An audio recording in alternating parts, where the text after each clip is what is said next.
Welcome to Ignite Your Confidence for women in leadership who want to speak up and stand out. I'm your host, Karen Laus. Here you'll get all of the tips and tools that you need to stand out with unshakable confidence.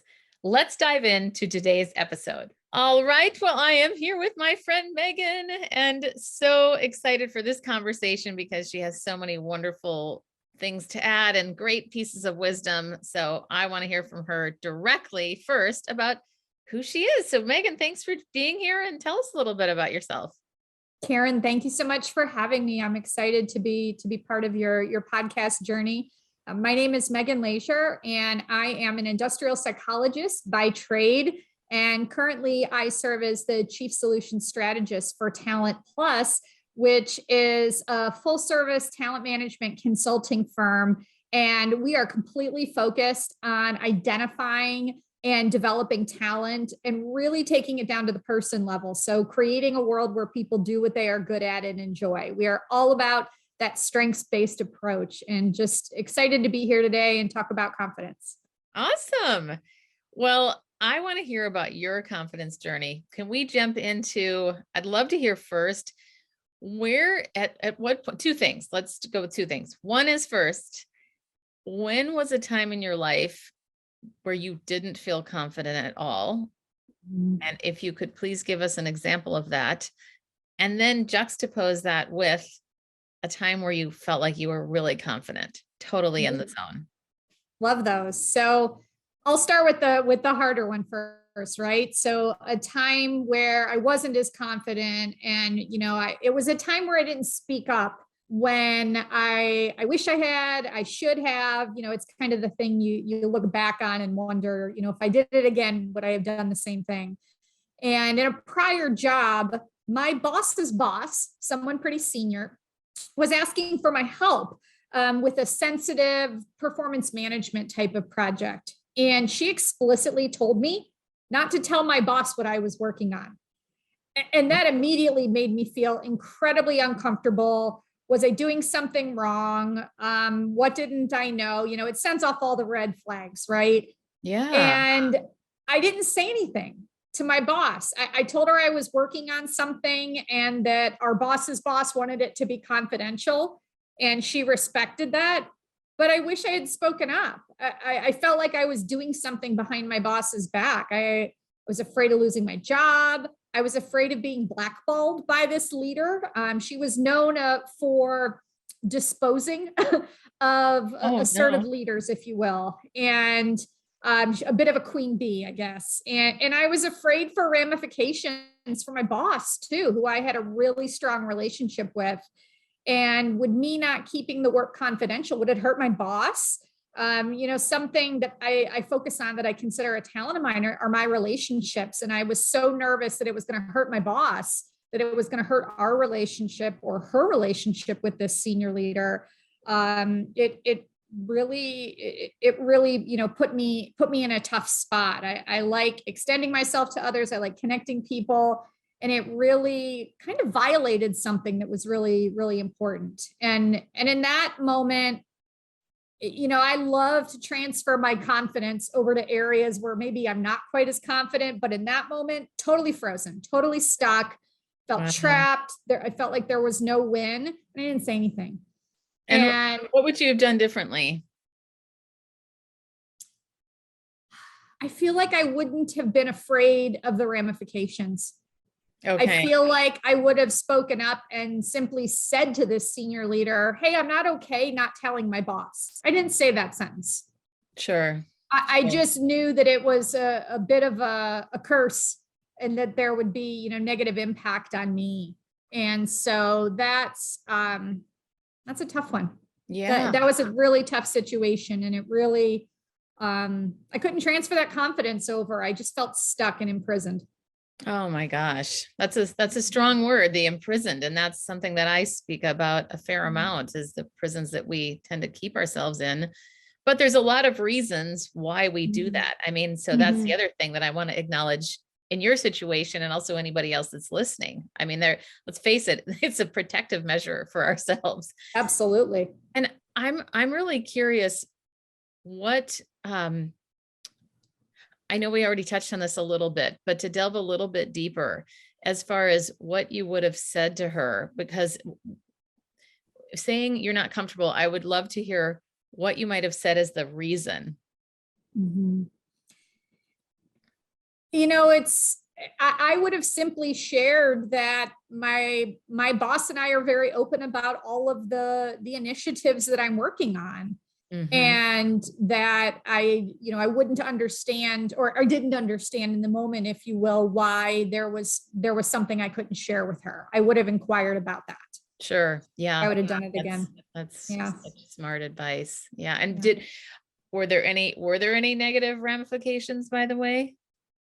No, we Of got through the project. I let Okay. my boss know that, we were wrapping it up, that it was done, and that there was no discussion of anything else. So Okay. it just kind of ran its course, and we kind of continued on from there. Interesting. Yeah, of Well, thank you for sharing that. I really course. appreciate it because it's very relatable. That's why I wanted to dive deeper into it. Mhm. What about a time when you were really confident at the top of your game? There's a lot of times where I have felt very confident. And I was kind of thinking about, what do those moments feel like for me?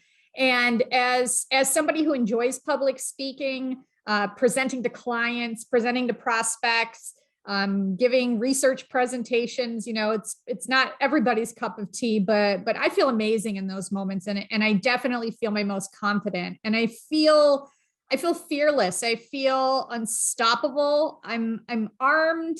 I'm ready. I'm dangerous in the best possible way. I just go. I And love it. I feel like I can get anybody on board. One of my talents is persuasion, and I love feeling significant by getting others excited about something that I might be talking about, or standing up for what I believe in. And I love trying to make that passion contagious, I guess would be another way to say it. And so I feel like I could do anything, even those areas where are more of those opportunity areas. We all have our aces and spaces. So in an area where maybe I'm not as strong, I could feel confident there too, in that type of moment, even though it might not be real. I love it. That's awesome. And what advice would you give to someone who's not feeling so confident? I think about it in terms of transferring confidence. So I think us as humans, we all have things that are our talents that we're good at, but we tend to focus on those areas where we might lack a bit.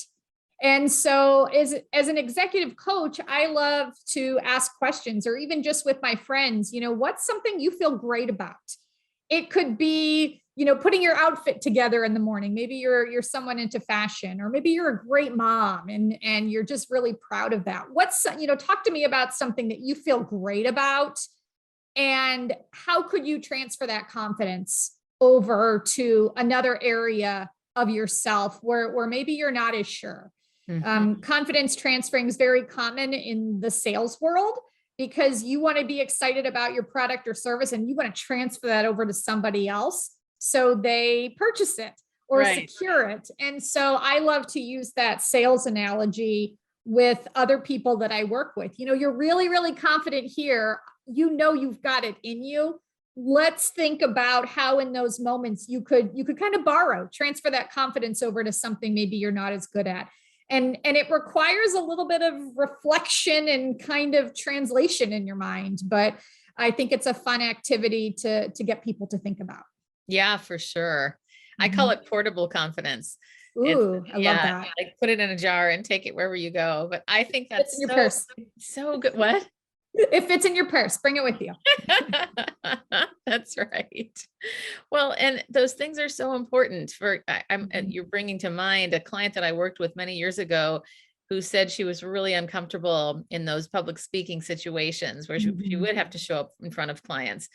And we talked about a physical thing that would help her feel more comfortable. And she Uh-huh.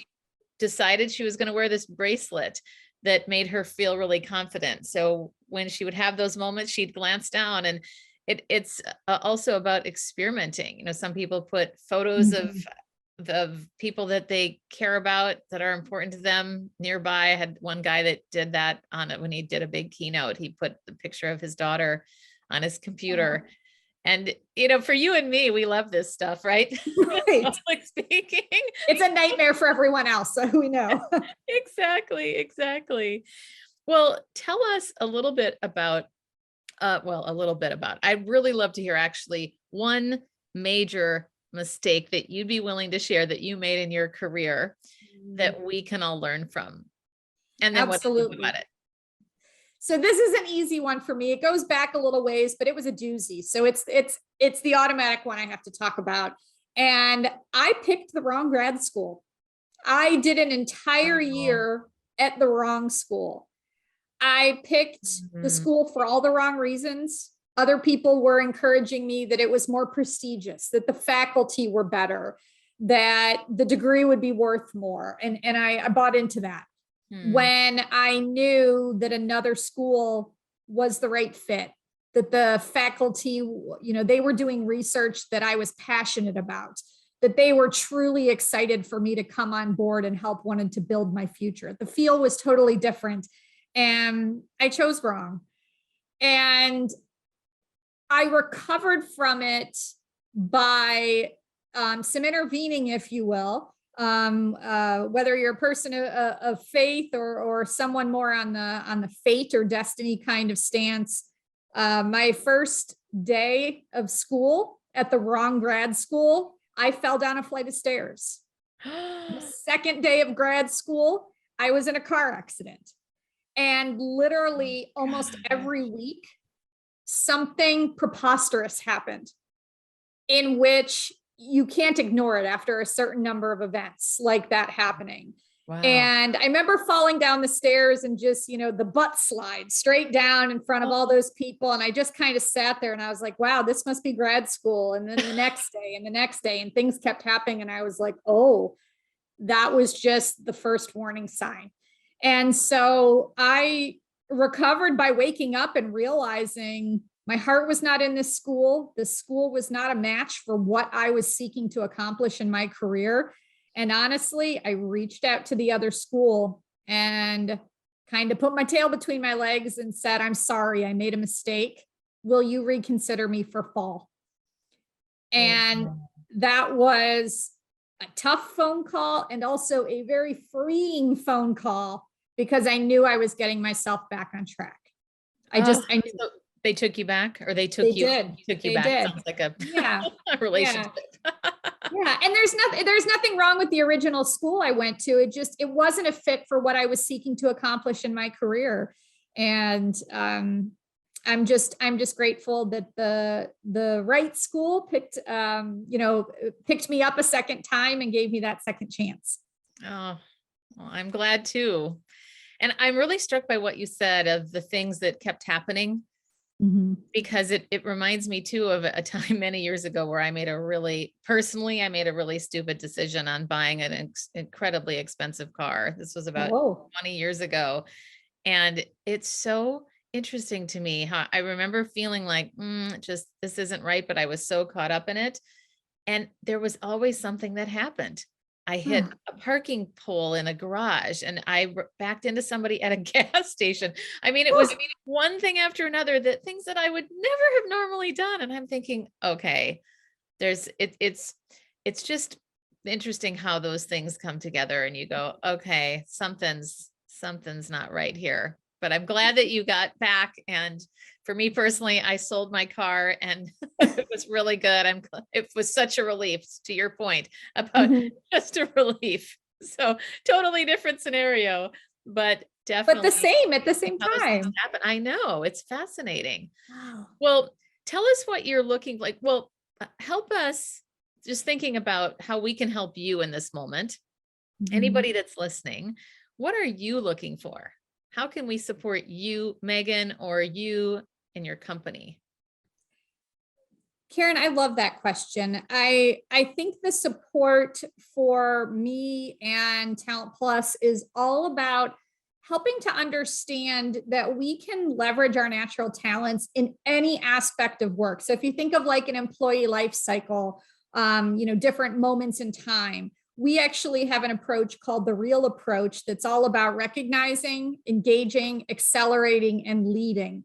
And when you think about a strengths-based approach, in recognizing, identifying talent, identifying hypos, whatever the case may be, and helping, maybe to engage them or accelerate them to be greater, to feel significant, to really maximize their potential.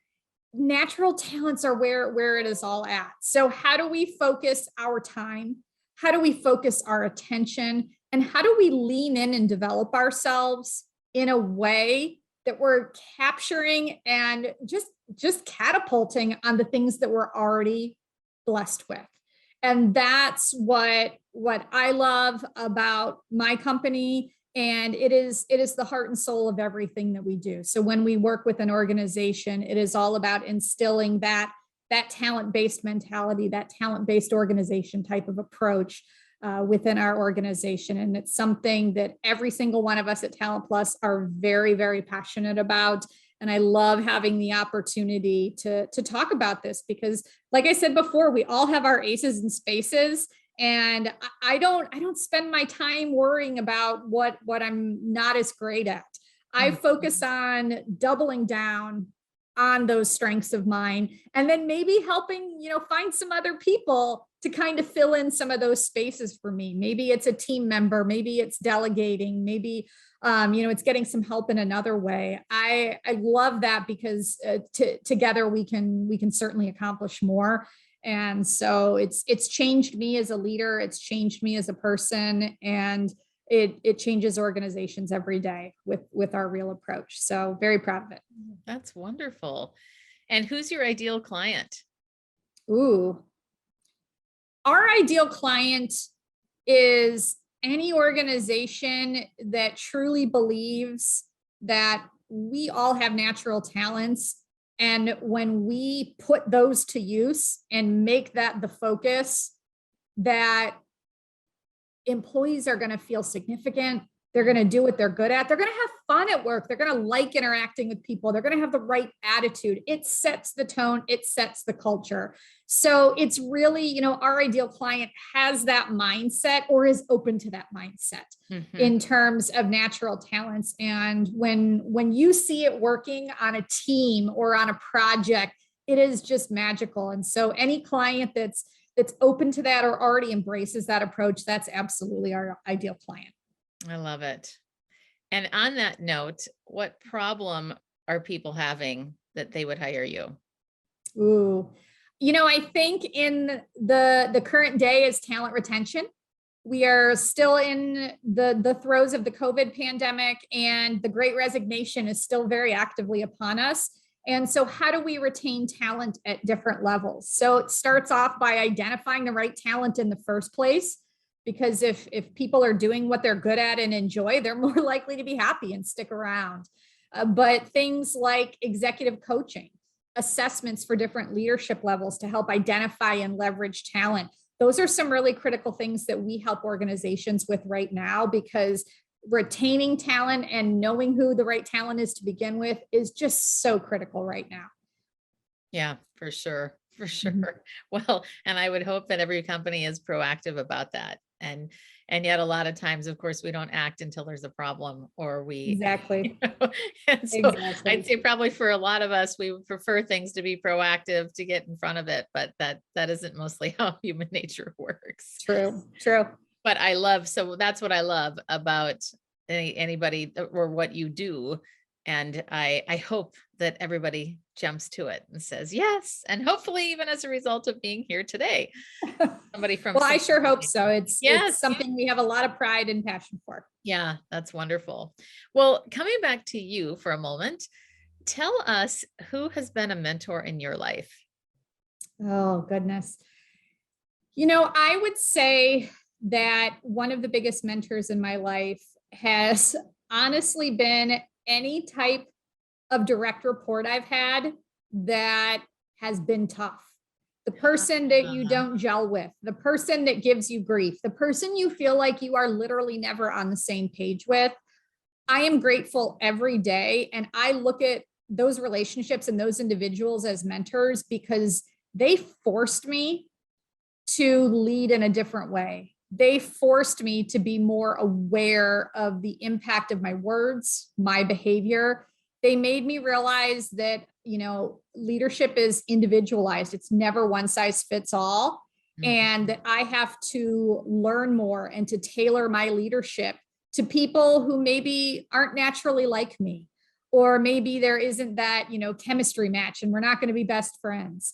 But how do I proactively listen and be approachable? I actually look at those challenging people as my mentors because they have made me grow, whether they maybe wanted to or not, or were trying to or not. Sort of the accidental mentor, if you will, but they Yes. helped me know when it was time to be tough, when it's time to be soft, when to be confident, how to transfer it, all of those things we're talking about here.